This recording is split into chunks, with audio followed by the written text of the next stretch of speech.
आप ठीक मेरे पीछे जो देख रहे हैं ये सड़क है भारत चीन सीमा को जोड़ने वाली। बहुत ही महत्वपूर्ण है, सामरिक दृष्टि से बेहद महत्वपूर्ण यह सड़क है। और इस सड़क पे जो भारत सरकार द्वारा एक अति महत्वाकांक्षी परियोजना को अंजाम दिया जा रहा था, चार धाम परियोजना यानी ऑल वेदर रोड भी इसको कहा जाता है। इस रोड पर जैसे कि आप लोगों को आजकल तमाम मीडिया के मार्फत से साधनों से ये मालूम हो रहा होगा कि इस जो चार धाम परियोजना को पूरी तरह से ठप कर दिया गया है और कहीं भी कोई काम नहीं है। पूरे रास्ते भर लोग परेशान हैं, जान जोखिम में डाल करके पूरे हाईवे पे चल रहे हैं, क्योंकि जो सरकार द्वारा इसमें जो सड़क बनाई जा रही थी वो डबल लेन 3 लेन की जो सड़क थी वो बन रही थी, लेकिन कुछ पर्यावरणविदों ने 70% काम होने के बाद इस पर रोक लगवा दी है और माननीय कोर्ट में जाकर के इस पे ये कह करके कि पर्यावरण का नुकसान हो रहा है और सड़क का काम ठप करवा दिया गया है। मैं आप लोगों से जानना चाहता हूं, क्योंकि मैं एक उत्तराखंड का निवासी हूं और मेरा भी उतना ही अधिकार बनता अपने क्षेत्र के लिए आवाज़ उठाना, अपने पहाड़ों के विकास के लिए आवाज़ उठाना, क्योंकि हम चुप नहीं रह सकते हैं। आवाज़ इसलिए उठानी ज़रूरी है कि आज तक हमेशा हमने कहा कि पहाड़ों में न कोई सड़क है, न स्कूल है, न चिकित्सा की व्यवस्थाएं हैं। तो मूलभूत सुविधाओं के लिए हम हर पार्टी की अलग अलग सरकारों से हम नाराज़ होते रहे हैं कि उन्होंने उत्तराखंड के लिए कुछ नहीं किया। जब उत्तराखंड के लिए इस समय तमाम तरह की परियोजना चल रही हैं पहाड़ों में, ऐसी स्थिति में आप देखेंगे कि जब 70% काम हो गया है, आपने जो मैंने अभी सड़क आपको दिखाई अपनी रनिंग विजुअल में, रनिंग शॉट में जो दिखाए थे, उसमें आपने देखा होगा कि कितनी बेहतरीन सड़क बनी है। कई गाड़ियां एक साथ में, 2-2, 3-3 गाड़ियां एक साथ में पास हो सकती हैं, या कभी कोई स्लाइड आ गया तो कोई पहाड़ टूटने और अटकने का कोई वहाँ पे कोई अब गुंजाइश नहीं रह जाती है। लेकिन अब आप ये देखिए मेरे पीछे जिस तरह से पहाड़ों को खोद करके छोड़ दिया गया है, इनको रोक दिया गया है। अभी आप जो गाड़ियाँ आ रही हैं उनको देखिए, एक एक छोटी छोटी गाड़ियाँ पास नहीं हो पा रही हैं। तो इसके लिए कौन जिम्मेदार है? क्या हम ऐसे ही चुप रहेंगे? क्या यहाँ पे हमेशा इसी तरह से चलता रहेगा? कभी जल विद्युत परियोजनाएं बनती तो उसके लिए आप कोर्ट चले जाते हैं, कभी सड़कें बनती तो आप कोर्ट चले जाते हैं, जंगलों में कोई प्रोजेक्ट जाता है तो आप कोर्ट चले जाते हैं।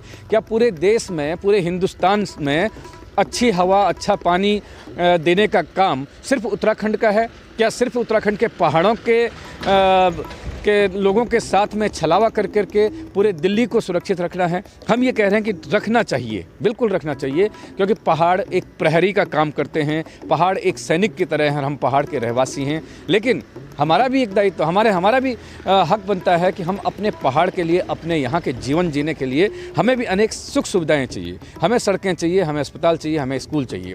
लेकिन सड़कें बन रही हैं, रेल प्रोजेक्ट बन रहा है, हवाई पट्टियाँ बन रही हैं, लेकिन हर बार आप देखेंगे तो 60 से 70% का काम होने के बाद कोर्ट में जाकर के पर्यावरणविद, जिनका कि पहाड़ों से कोई लेना देना नहीं, जिनका कभी उत्तराखंड के हिमालय में जो यहाँ के हैं भी वो पहाड़ों में नहीं रहते हैं, वो हमेशा या तो मैदानी क्षेत्रों में या विदेशों में अपनी यात्राओं पे हैं और इसी से उनकी दुकानें चल रही हैं। मेरे कहने का मतलब है, माननीय न्यायालय से ही हम बार बार अनुरोध करेंगे, गुजारिश करेंगे, क्योंकि माननीय न्यायालय ने जो फैसला दिया है कि सड़क को अब यहाँ पे 15 फीट यानी 5 मीटर इसको करना है, बहुत बड़ा दुर्भाग्यपूर्ण, बहुत ही बड़ा दुर्भाग्य है, क्योंकि इतनी सड़क तो पहले से चली आ रही थी। तो पर्यावरणविद साहब ने बोल दिया है कि उत्तराखंड के पहाड़ियों को, उत्तराखंड के पहाड़ों में आप 15 मीटर से ऊपर की जो सड़कें, 15 मीटर बोला, मैं माफ़ी चाहूँगा, 15 फीट से ऊपर की जो सड़कें आप नहीं ले जा सकते हैं। तो केवल 5 मीटर का जो मानक रखा गया है ये रखा। अब बात करते हैं, सिर्फ सड़क की ना बात करें, चलिए हम सिंगल लेन से चले जाएंगे। हम जो 3 घंटे का सफ़र है उसको 6 घंटे में, 12 घंटे में पूरा कर लेंगे। ज़रा सोचिए, आजकल सबसे बड़ा तनाव हमारा किसके साथ चल रहा है? चाइना के साथ, भारत और चीन के साथ। आपको ताज्जुब होगा कि चमोली ज़िला, उत्तरकाशी ज़िला उत्तराखंड के, इन 2 ज़िलों के से लगी सीमाओं में इस वक्त चाइना अपना प्रोजेक्ट लेके पहुंच चुका है। उसने इस वक्त वहां पर इन सीमावर्ती क्षेत्रों में जो हमें जानकारी दी जाती है कि वहाँ पर उसके बड़े बड़े हाईवे बन चुके हैं चमोली और उत्तरकाशी सीमाओं से लगे हुए इलाकों में। उसकी ट्रेन वहाँ तक पहुँचने वाली है। उसने अपने सैनिकों के लिए, अपने वहाँ पे आर्मी के लिए सारी सुख सुविधाएं जुटा दी। अपनी देश की सुरक्षा और संप्रभुता के लिए वो हमारे भारत को अपना दुश्मन मानता है। उसने दुश्मन से बचने के लिए कोई भी कहीं भी कोई समझौता नहीं किया और अपने बॉर्डर एरिया तक उसने सारी सुख सुविधाएं जुटा दी हैं। यहाँ देखिए कितना बड़ा दुर्भाग्य है कि हमारे पर्यावरणविदों ने यहाँ मैदान के क्षेत्र से पहाड़ तक जाने वाले इन मार्गों को ही संकरा करवा दिया है। इन पे उनको आपत्ति है कि ये सड़कें नहीं बननी चाहिए। अब ये सड़कें नहीं बनेंगी तो आप ये बताइए कि भारत की जो हमारी सेना है, भारत की जो आर्मी है, किसी भी आपातकाल में किस तरह से बड़े बड़े टैंक को लेकर के, जैसे मैं कई बार देखता हूँ यूट्यूब में देखता हूँ या तमाम न्यूज़ चैनलों में देखता हूँ कि जितने भारी भरकम टैंक हमारी सेना के पास हैं, अगर उनको बॉर्डर तक पहुँचाना है तो उनके लिए बहुत मजबूत, उससे कई गुना मजबूत सड़कों का भी होना ज़रूरी है।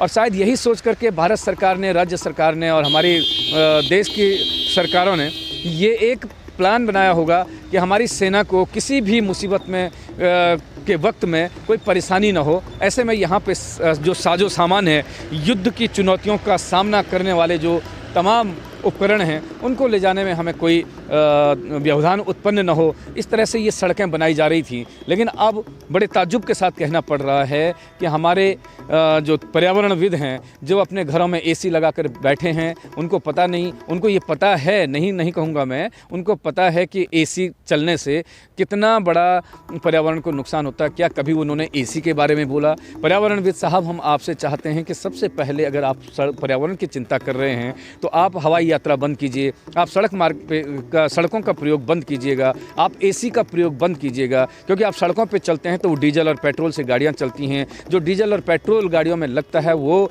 धरती माँ का सीना चीर करके निकाला जाता है। जो पानी आप पी रहे हैं वो धरती से कहीं ना कहीं आप बिसलरी वाटर यूज़ करते हैं। कोई भी पर्यावरणविद ये बता दे, आइए मेरे साथ और मैं पहाड़ में आपको तमाम घाट गधेरों का पानी पीने को कहूँ, अगर आपने पी लिया तो हम भी अपना नाम बदल देंगे, क्योंकि आपकी टेबलों पर हर वक्त बिसलरी की बोतलें सजी हुई हैं। आप हवाई यात्राएं कर रहे हैं और उसके बावजूद आप पहाड़ के विकास के बीच में एक विनाशक की भूमिका निभा रहे हैं। आपने अगर विरोध करना था, मैं पर्यावरणविदों से ये कहना चाह रहा हूँ कि अगर आपने विरोध करना था तो आपने ये 70% काम क्यों होने दिया? जब आपने विरोध करना था तो ये 70% काम क्यों पहाड़ों में होने दिया? और एक और मैं आपको बहुत अच्छा सुझाव दूंगा पर्यावरणविद साहब, आपको रोक लगानी चाहिए, क्योंकि बाद में हमारा मन दुखे। इससे पहले आप अभी तैयार हो जाइए, एक फाइल बनाइए, हम आपको एक चिट्ठी भी भेजते हैं, ज्ञापन भेजते हैं कि अब जो ऋषिकेश और कर्णप्रयाग के बीच जो रेल लाइन जा रही है, आप इसका भी 70% काम होने दीजिएगा। 60% काम होने हो गया, वैसे 40% करीब चला गया। अब आप क्या कीजिएगा, एक फिर रिट दायर कीजिएगा, इन रेल के जो प्रोजेक्ट हैं उनको भी बंद करवा दीजिएगा। बड़ी मेहरबानी होगी, क्योंकि आप ये कहिएगा कि भारत की जो सेना है उसको किसी तरह की सुविधाएं नहीं मिलना चाहिए।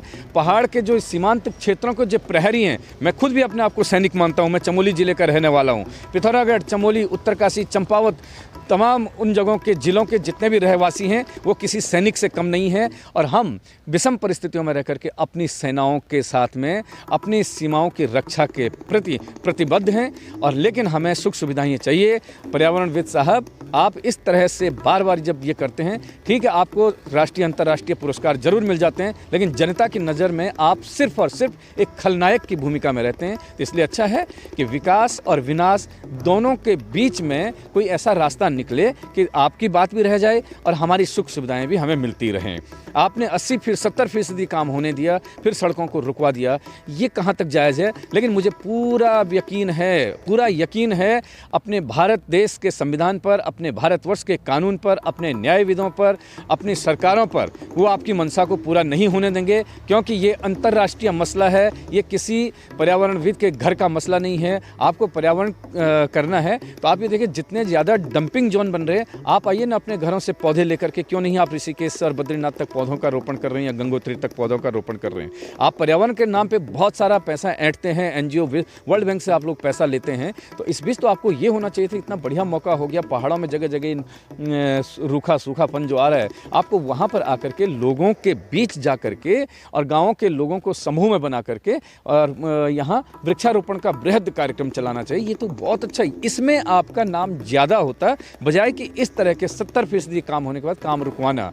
काम रुकवाने का मतलब है लोगों को संशय पैदा कर रहा है कि 70% तक आप चुप क्यों रहे, 70% तक काम क्यों आपने होने तक क्यों चुप रहे, उसके बाद काम अगर अचानक से रुक गया तो कहीं ना कहीं दाल में काला तो ज़रूर है, थोड़ा नहीं बहुत ज़्यादा अनर्थ आपने किया है। और ये इन घटनाओं के लिए अगर कोई घटना घट गई, पीछे जो मैं सड़क है वहाँ उतर नहीं पाया, इसलिए मुझे यहाँ पे आकर के ये बताना पड़ा, और उस जगह पे खड़ा होना भी बहुत मुश्किल है। उत्तराखंड पुलिस के जवान हर वक्त वहाँ पे तैनात हैं, अपनी जान जोखिम में डाल करके वो लोगों की जान को बचाने का काम कर रहे हैं। तो आप ये सोचें कि क्यों आप लोगों ने ये किया है।